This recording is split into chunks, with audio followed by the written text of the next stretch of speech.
The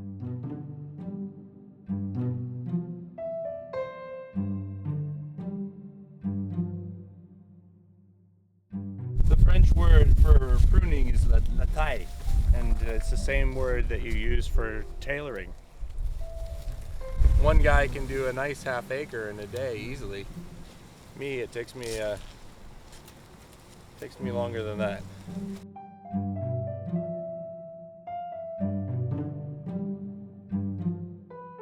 Well, this was a really funny vineyard because I worked with it before we planted it in 2005. So in those years, it was old, very old vines. They were over 40 years old and produced very little fruit, but the fruit quality was excellent. And then it slowly died of phylloxera. And now we've replanted it. We replanted it in 2005, and generally it takes about 3 years before you get a crop out of here. And suddenly in 2007 we had a pretty decent crop in here, which is sort of unheard of. And we harvested that crop, and the 2007 wine was extraordinary out of this parcel. So there's a lot of people that believe that vines have to be old to produce great wines. That may be true, but in the case of this, on 2-year-old vines, we produce a stunning wine, and I'm hoping that means that when the vines get old, we're going to produce an even better wine. It all seems like fun from the outside. I think it's really it's kind of a sick disease. We're a bit sadomasochistic because it is a lot of work. And you've got to really love coming out here. It's one of the great things about winemaking is that you're constantly doing something different every single day because you're following something organic and seasonal, the grapevine. So my job changes as the seasons change. You're always working on 2 different wines because you have the wine from the season previous and you have the wine from the season before that. So it's a constant 1-year cycle of doing the same thing. So most of the wines go to barrel after they've finished their maceration phase. The time that they're in the tank with the skins, the wine stays in tank with the skins. Oh yeah, I mean, I think each one of the lots certainly has a lot of different stories. La carte de territoire, it means the map and the territory, and it's in homage to a French writer named Michel Houellebecq. But it also talks a bit about St. Helena, where it's grown, and the fact that when you look at a geological map of St. Helena, it looks like the best place to grow grapes in the entire world. But then when you go out to those sites, most often there's a house being built there. There are certain wines that have characteristics that need to be enhanced. There are certain wines that have characteristics that need to be covered up. And there are barrels to do both. So what we're doing is we're looking at different coopers' barrels. So supposedly these are the same lot of wine in different barrels. And we're looking at that to determine what kind of barrels we want to use in the future.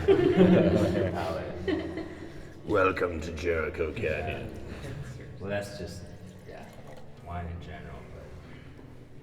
But I mean, Jericho's Hillside Cabernet.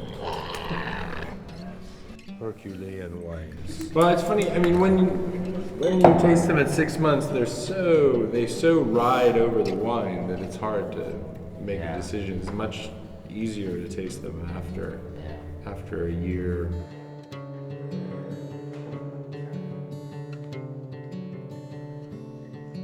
You know, the barrel was the vessel of its time for shipping, and wine is just about the only wine and spirits are just about the only thing that still use that shipping vessel as part of the aging process. There was a minister of the king who was concerned about the amount of forested land in France. Forests meant ships, and ships meant dominating the seas. And so the land that the king owned was planted very close spacing. It would be ideal for building ships. Unfortunately, it takes about 150 years for a tree, an oak tree, to grow the right size to be used for just about any purpose. And after the 150 years, people started making ships out of other things than oak. The forests are still owned by the government, so they come up for sale and they're auctioned off. So there's slight changes in house qualities by the quality of the wood they're getting. When we taste the wines, that grittiness, I mean, I think that grittiness is really coming from the toasting process. When you tried these wines, they needed a great deal of time, they needed a lot of aging, and they were beautiful wines when they had that aging. But the wines needed some elegance, they needed some integration, they needed to be more supple. It's kind of like a wild horse, you know, this thing's just running away and you try to put a bridle on this thing and you're getting dragged behind it for hundreds of miles through the desert. There's, you know, something beautiful about a wild horse when watched from afar. There are two things that really make Napa Valley nice. I think the first thing is the most important, that there's such diversity here of terroir. Yeah. I mean, there are 33 different distinct soil types in Napa Valley. There are only 8 in all of France. And this is one of those sites where it's all the work happens in the vineyard. And you know, it's a very small amount of the work happens in the winery. This is one aspect of the journey that started in March, you know, when the bud break happens, and then we've got 2 more years ahead of us where this wine will sit in barrel.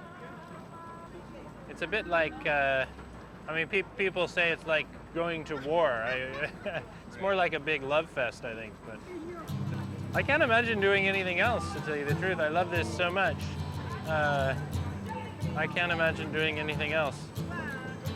It's a book that's already written, and then all you have to do is read the book and know what the terroir is telling you, and make the wine with respect to that. Everyone, for a great 2014 harvest, I propose a toast to all of you, and also to all of the people in the last 12,000 years who have done the same thing that we did this year, making wine. Cheers. Cheers.